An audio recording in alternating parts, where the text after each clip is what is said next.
Nagulat kayo, no? So, nandito tayo ngayon sa Narita Terminal 2 and currently kalalapag lang natin.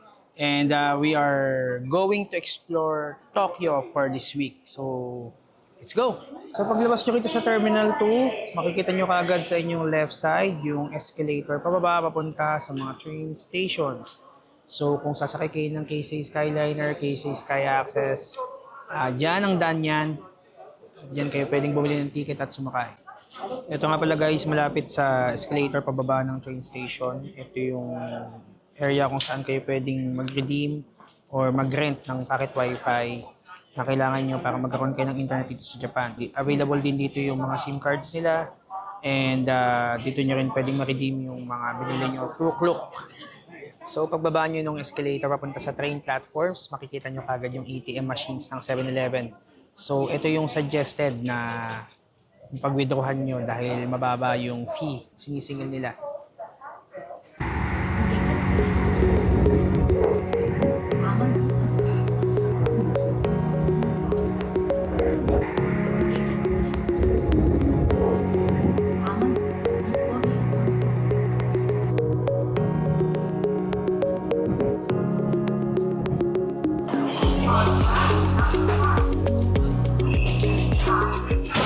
Yun, no?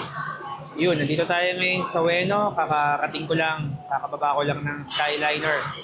And kung ang iniisip nyo, ang first stop ko ay isang tourist spot, nagkakamali kayo.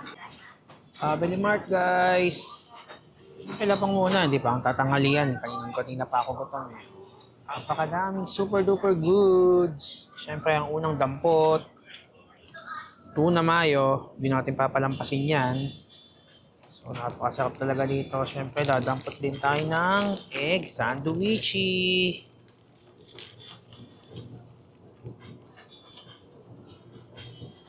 Let's go! Diba, banata na kagad natin to. Tuna mayo. Gutom na ako eh. Itadakimasu!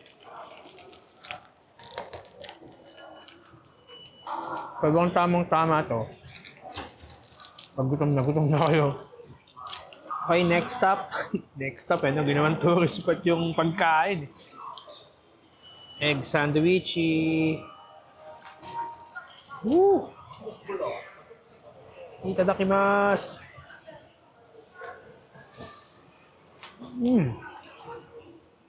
The freshness of egg. Solve.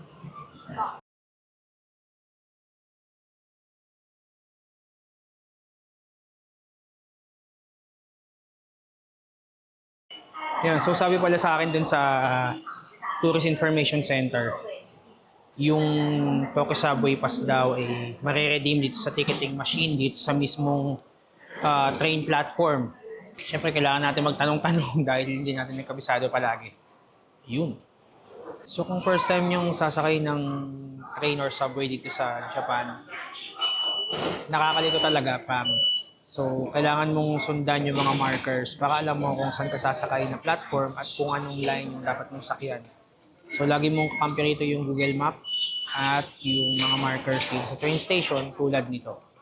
Sabi dito, yung 8 to 9 daw ay for JR Line or Shinkansen. Ito rin yung way going to Ginza Line. So, 1 to 5. And yung Hibiya line ay din ang way. Yan, so palagi nyo susundan yun para hindi kayo malito. Ito na rin pala yung area ng ticketing machine nila kung saan ka pwedeng bumili ng subway ticket and kung saan mo pwedeng ma-redeem yung Tokyo Subway Pass mo. Okay guys, so sa pag-redeem ng Tokyo Subway ticket, syempre kailangan mong piliin yung English. And pipindutin mo tong QR code na nandito. Yan. So, kapag pinindot mo yan, kailangan mong i-scan yung QR code mo na receive sa Klook dito. Yan. So, nakuha ko na yung Tokyo Subway ticket ko. Good for 3 days, di ba? Ayan. So, sobrang tipid nito para yung IC card ko pang mga bento-bento na lang or mga tuna mayo. Onigiri. Okay, so tara na. Punta tayo ng hotel.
Ayun, dahil tumigil na ang ulan, tuloy na ang gala. Let's go!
Ayun, fortunately, medyo ginabi tayo dito sa Nakamise Street at hindi na natin inabot yung temple na bukas. So, ang gagawin natin, yung bibig na lang natin yung bubukas.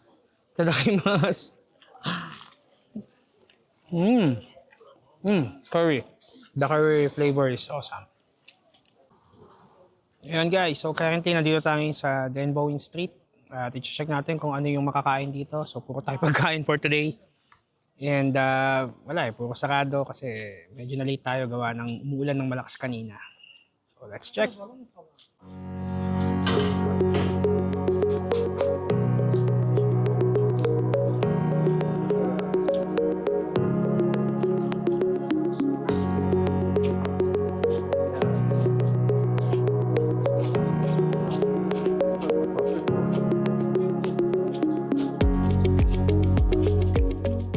Okay guys, so behind me is the Stars Plaza. Ito yung Tokyo's very own Walk of Fame. So andito yung mga handprints ng mga iba't ibang performers, musicians, artists. actors at kung ano pang alagad ng sining ng Tokyo throughout the years. So, ito yung kanilang Stars Plaza.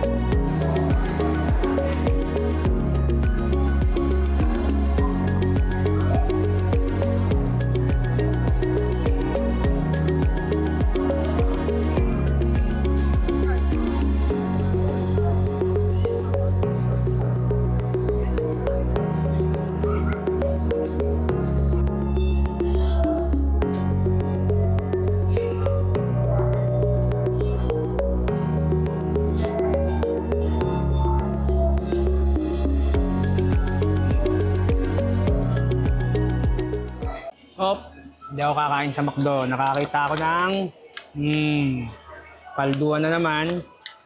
So hindi po ito food vlog, no? Lilinawin ko lang kahit puro pagkain yung nakikita nyo. Kakain muna tayo ng strawberry daipoku.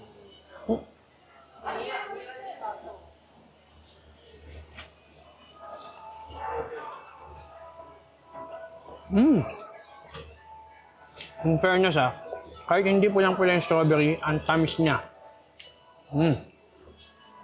Paldo.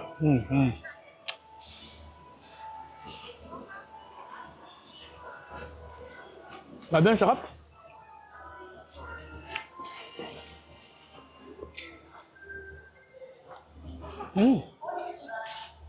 Kaya po pagmuya ako niyang nakikita nyo rito. Sarap eh. So ayun na nga. Sabi ko sa inyo hindi ito food vlog eh. Pero puro pagmuya ako yung makikita nyo for today's video eh. O, paano to? Nakakita na ako ng hapunan. O ito.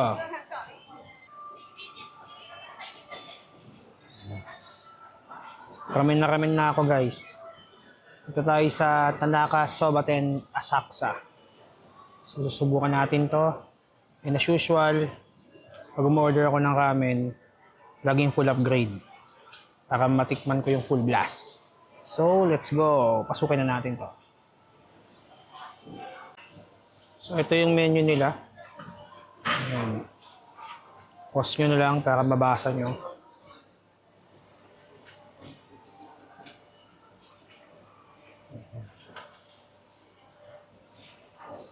So, syempre, dito, hindi piliin natin yung number 4. Yan. Pinakapaldo. So, let's go.